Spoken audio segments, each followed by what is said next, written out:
Queridos amigos e companheiros, bem-vindos a mais uma atividade relacionada ao nosso trabalho nas casas espíritas, mentalizando a paz, a harmonia, procurando assim dar prosseguimento aos ensinamentos do Mestre Jesus, quando nos mostrou a importância da realização dos estudos e dos trabalhos reunidos em torno do seu Evangelho bendito, para que possamos, através do nosso aprendizado, das nossas dificuldades, seguirmos no caminho do aprendizado, no caminho da evolução, desfrutando dos conhecimentos já adquiridos,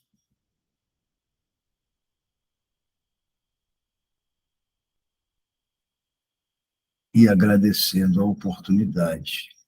de estarmos aqui reunidos. Graças a Deus, graças a Jesus. Queridos amigos e companheiros, então, mais uma vez, eu leitor deste Evangelho bendito, fomos convidados para tratarmos do assunto do homem de bem, o capítulo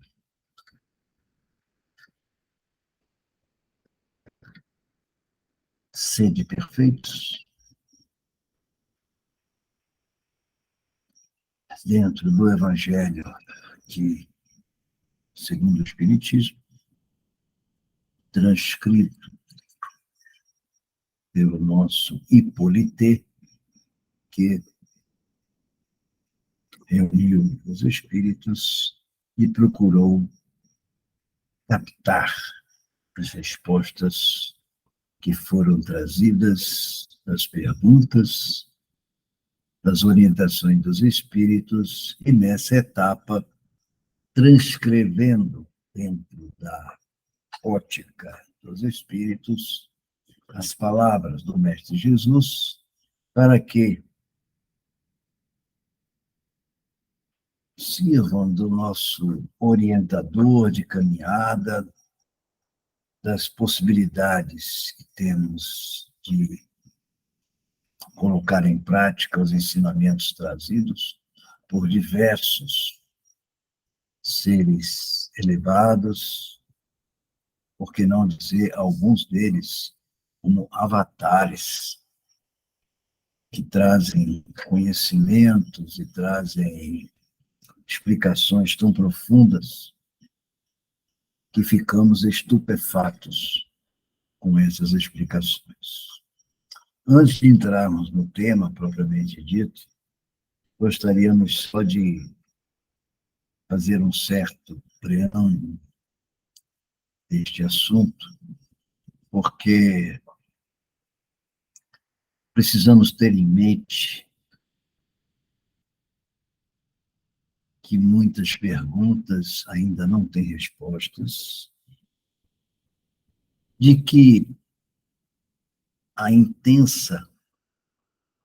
busca de buscar respostas muitas vezes não se faz necessária.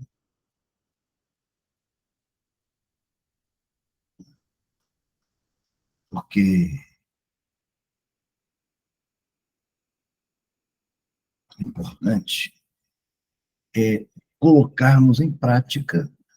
aquele conhecimento que já adquirimos, assim como irmos gradativamente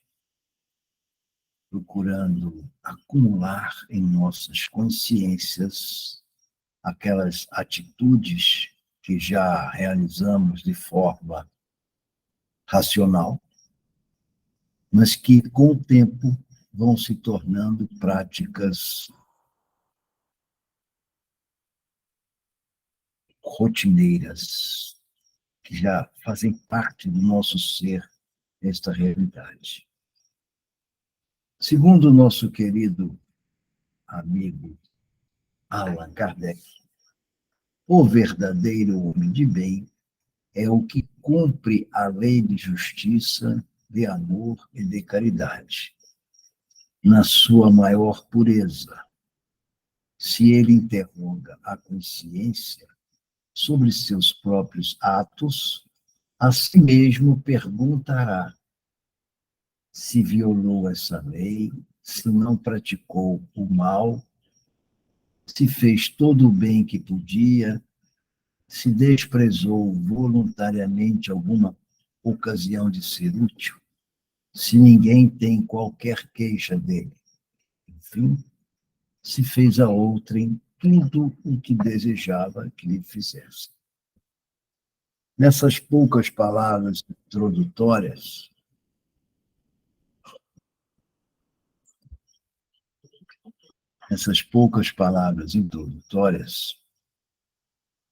nós percebemos a importância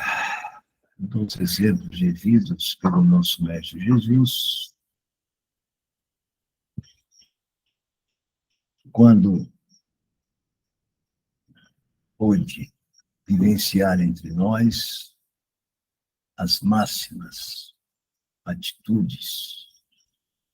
relacionadas à moral, à ética, à prática do amor, à prática do perdão, a simplicidade que ele traz ao nascer numa manjedoura, trajar vestes simples, andar com os pés no chão, e quão distante nós nos encontramos ainda destas atitudes mais simples.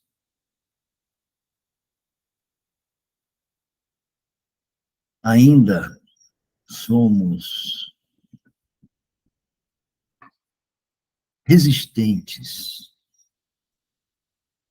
em olharmos para o próximo sem críticas, aceitá-lo como ele se apresenta, perceber que as diferenças existem através de razões desconhecidas, que ao tomarmos o conhecimento das vidas sucessivas, muitos queridos companheiros colhem o que plantaram. Quando no outro dia ouvia um comentário dizendo que nos causa ainda grande perplexidade quando vemos uma pessoa muito rica, uma pessoa muito pobre,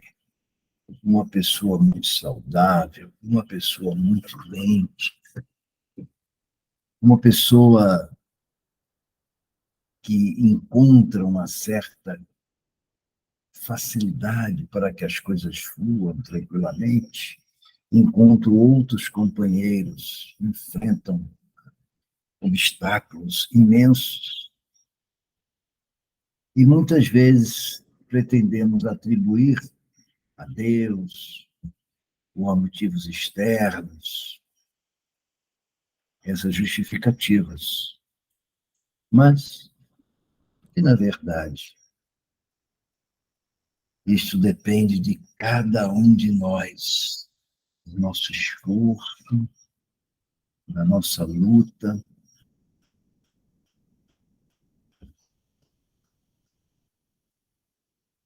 de colocar em prática tudo que já foi ensinado. Na base da doutrina espírita, mostra-se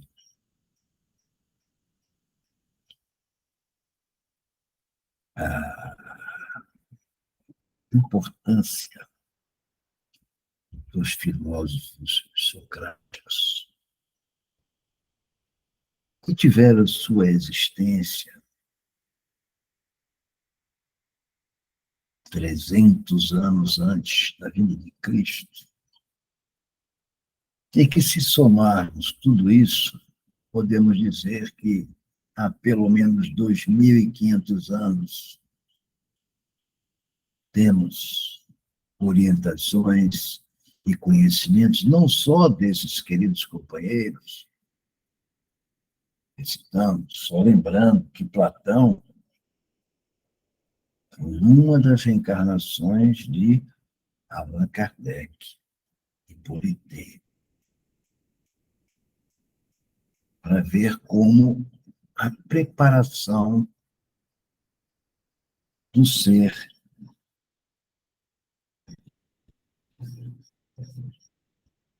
vai sendo reciclada, acumulada,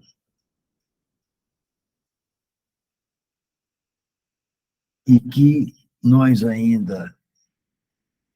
tão distante estamos de praticar ensinamentos, a princípio, relativamente simples. Será que nós temos dificuldade para tratar bem ao outro? Que nós temos algo que impeça que nós guardemos as nossas línguas afiadas antes de expormos palavras, pensamentos, gestos que discriminam, separam, que repugnam os queridos companheiros. O homem de bem, para ser um homem de bem, obviamente que vamos entender o homem de bem como ser humano, não como apenas um elemento masculino, mas qualquer pessoa recebe diversas oportunidades para se manter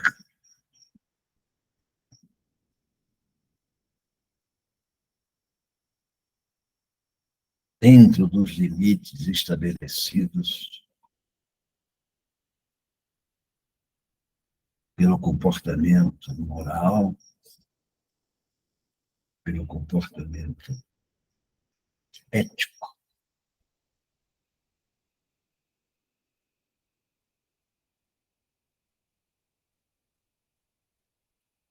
O homem de bem é bom, é humano, é benevolente para com todos, sem distinção de raças. Nós observamos que dentro desta afirmação vivemos tempos de grandes diferenças, de acirramento das posições individuais, quando os motivos que proporcionam as grandes divergências estão relacionados ao poder, à riqueza, raramente aos gestos de caridade. Quando precisamos estar lembrando da possibilidade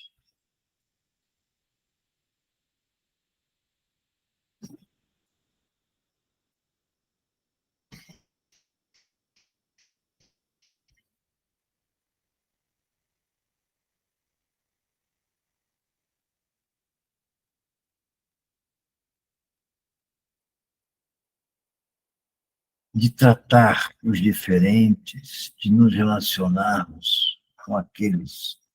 que porventura nos agridam de forma pacífica.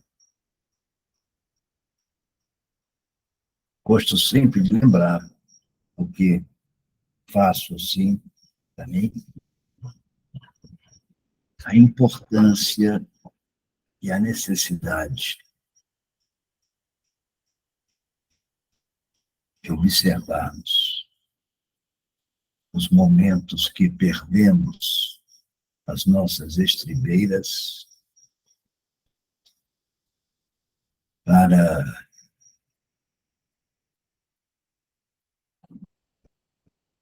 perceber a nossa orgulho, o nosso egoísmo,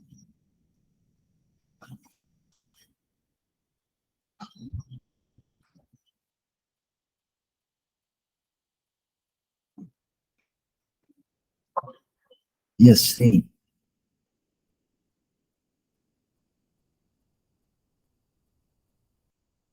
hoje, nesta noite, peço aos nossos queridos companheiros a possibilidade de que mentalizemos a paz, a harmonia,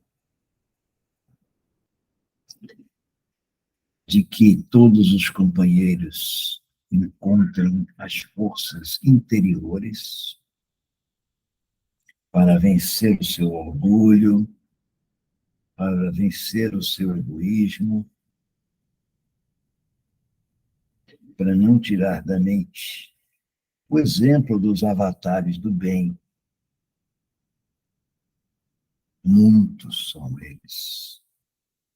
Jesus, num nível acima dos demais, pelo seu conhecimento, pela sua capacidade de amar, de perdoar, de ensinar, de contribuir, de coordenar.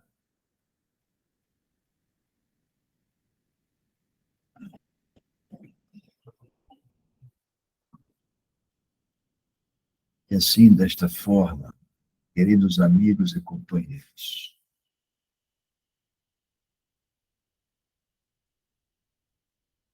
trago essas palavras para incentivar a todos a colocarmos em prática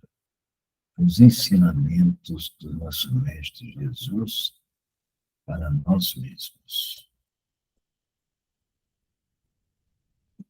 Tenho plena consciência de que sou muito distante, ainda um fio de cabelo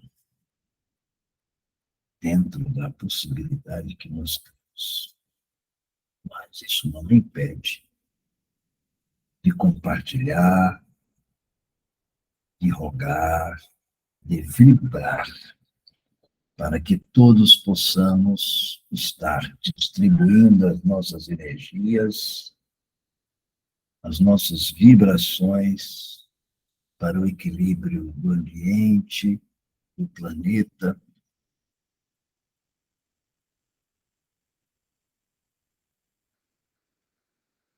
e que todos fiquem bem. E assim, desta forma, queridos amigos e companheiros, eu vou pedir permissão a todos para que eu possa concluir essa nossa atividade de hoje,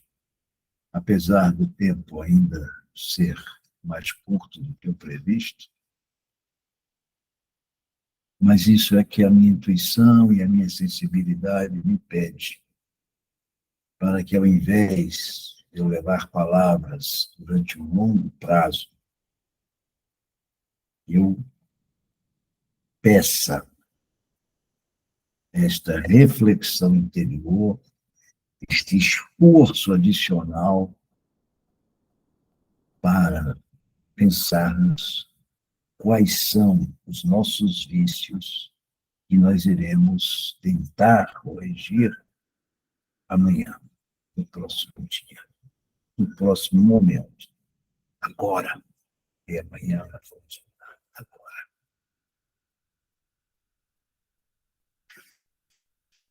E assim, desta forma, queridos amigos e companheiros,